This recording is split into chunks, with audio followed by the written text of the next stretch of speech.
तरशावा बागात का अचानक मुरझाओ या वायरसी मुरझाओ। बागात का अचानक मुरझाओ एक वायरस के बायस होता है। इसके साथ साथ खट्टा पर पैवंदशुदा पौधे बीमारी से ज़्यादा मुतासिर होते हैं, इसीलिए खट्टा रूट स्टॉक इस्तेमाल ना करें।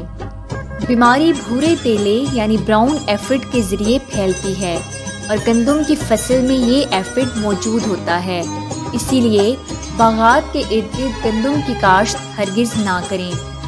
मुतासरा पौधे के तने की छाल के अंदर की तरफ गड़े बनना और छाल की अंदरूनी सतह शहद के छत्ते की तरह सुराखदार हो जाती है।